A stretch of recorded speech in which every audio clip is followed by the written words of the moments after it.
I think the market share is impressive at 60%.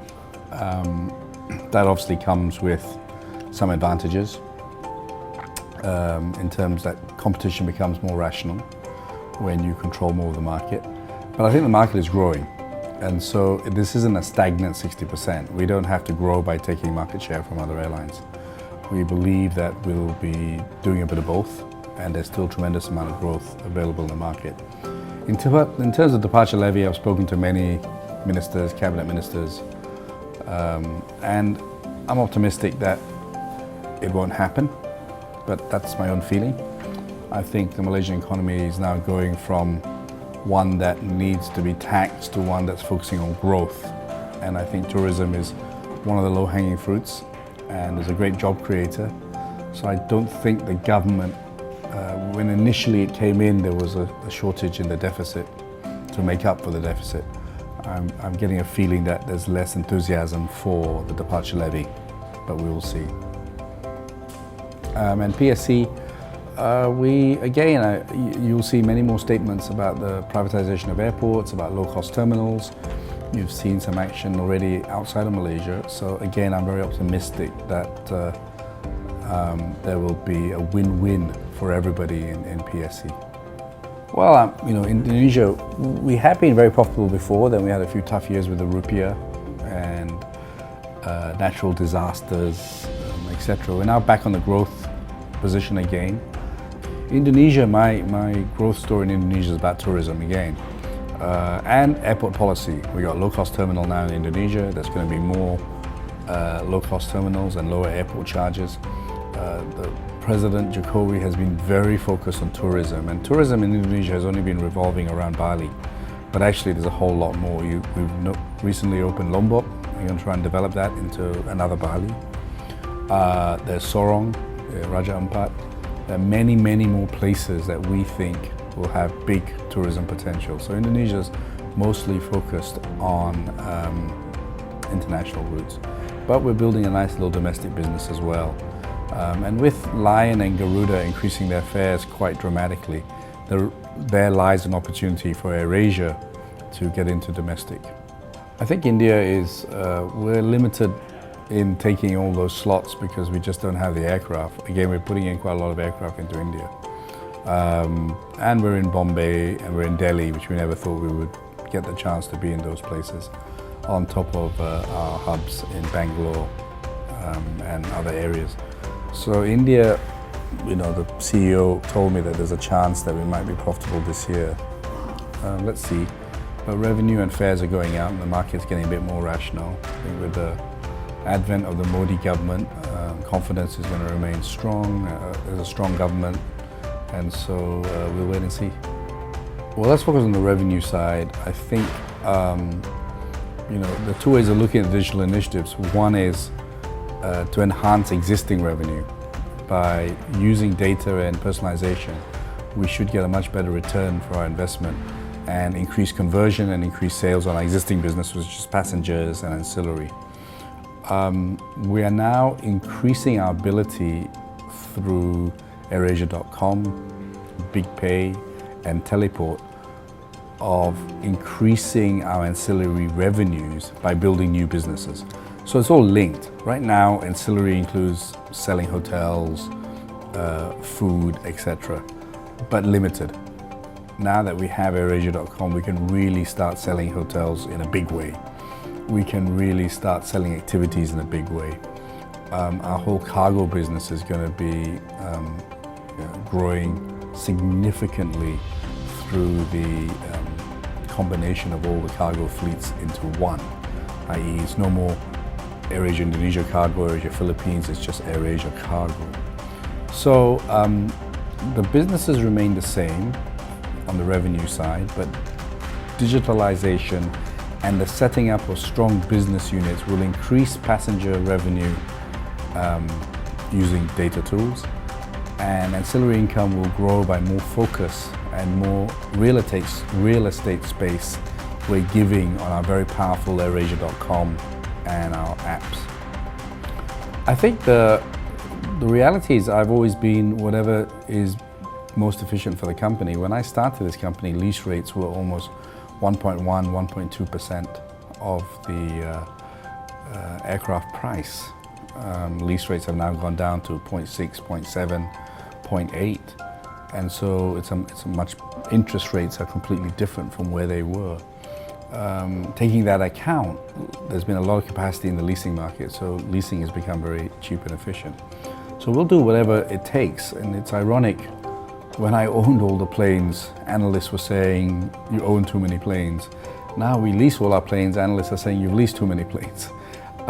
Really, we take advantage of what the market is. Right now the market is a very strong leasing market. We're able to get some very attractive deals, and so we do that. But you know, it might change in a few years' time if we decide to, if the leasing market hardens, then it might be better to own aircraft. So we have shown that we can do both, but we'll do whatever is best at that present time, whether it's own or buy aircraft. And we're not going to be driven by accounting policies. That would be foolish. Our company is a cash-driven company, and that's how we paid out such great dividends, which we've never been given credit for. I measure the company's performance on the ability to generate cash. I make my decisions on the ability to generate cash. I think we can generate more cash by leasing right now than owning. But if that turns around, then we'll go back to owning as well. Well, I mean, I think the attempt on MFRS 16 is to try and standardize between owning and leasing a plane so that accounts can be more comparable. I don't think it's been done very well because there's still huge discrepancies. They should have corrected reserves, for instance, maintenance reserves, where there is still a difference between owning and leasing. So I think the best way, still taking aside all these accounting policies, is what is the cash that's being generated net of Capex. We have tried in our financial statements to kind of show EBITDA, and we're going to try and disclose what the cash operating lease cost is, so at least you can see. But I think the best way to evaluate AirAsia and really any airline is what is the cash that's being generated, or any business really. So we've tried to present our accounts in a way which takes out MFRS 16 and displays an easier way to analyze the numbers. Not a lot. That's the beauty. The reality between what I started with my other co-founders in AirAsia was at that time we had no money, so we leased everything in starting AirAsia, so we didn't need a lot of Capex. And so there is a little bit of history going back to your earlier questions. When we started the business, we leased everything. Then we bought everything. Now we're back to leasing everything. So we judge the market and the cash conditions. But again, the digital business is great that we don't buy any computers. We use cloud, which is generally the major Capex on ICT.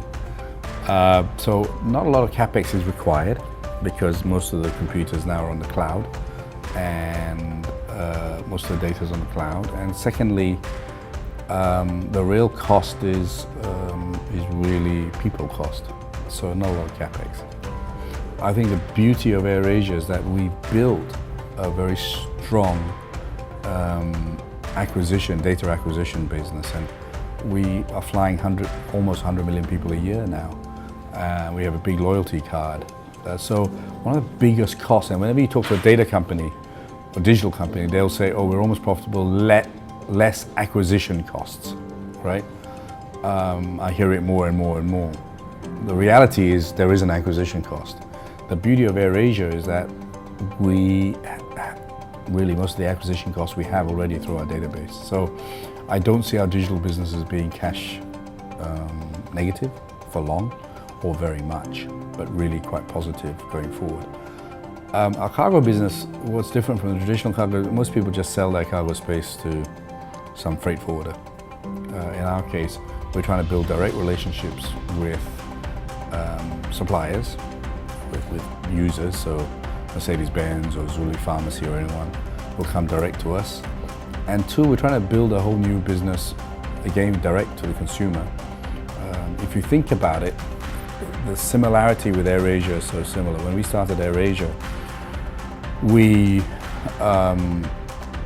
everyone was going through travel agents. We started a direct relationship with the consumer through AirAsia.com. Again, we want to deal directly with B2B, but we think there's going to be a huge B2C business with e-commerce and social e-commerce. So Teleport is going to build relationships with many Instagram sellers, Facebook sellers, who are really only selling their product in their own city. But now with Teleport, they can start selling their product around Asia. I think if we go back a bit, AirAsia's valuation doesn't really look at the potential assets that we have. And in reality, I've been saying that for a while, and so we never get the value, so we just dividend out that cash.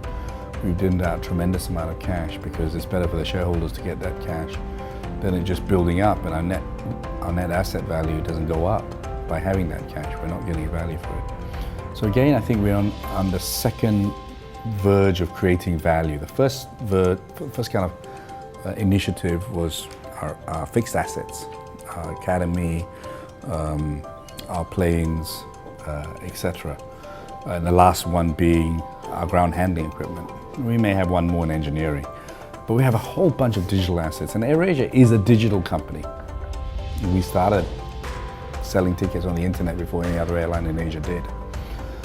And we think we have very strong platforms that could generate a tremendous amount of extra income.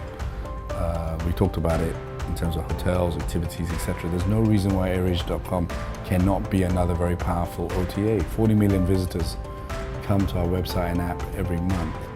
So what does it mean to consumers? I think we want to be a one-stop shop. You're buying your ticket from us, you get your points, you've got your credit card logged on, you know us. And so generally people will buy their flight. Very few will probably buy their hotel straight away. But you already got your credit card details, you already got your points, etc. Think Amazon. You started buying books, you got comfortable with that experience. They then started adding more and more and more and more. And because your credit card details are there, because your one-click system is there, because your recommendation engines are there, because all that data, you stay on it, you stay on Amazon more and more and more. So we want to be, it started off with now everyone can fly. I want to move into now everyone can travel and create an experience which is very unique and very sticky so that people will see us for all their travel needs. And it, you might be flying to destinations we don't fly, but we can still sell those tickets. So it's of an evolving period. It's not going to be tomorrow, but the growth potential of that side of the business is huge. I don't think we're going to see huge cost savings because a lot of that headcount cost is going to go back into, channeled into digital recruitment and transfers.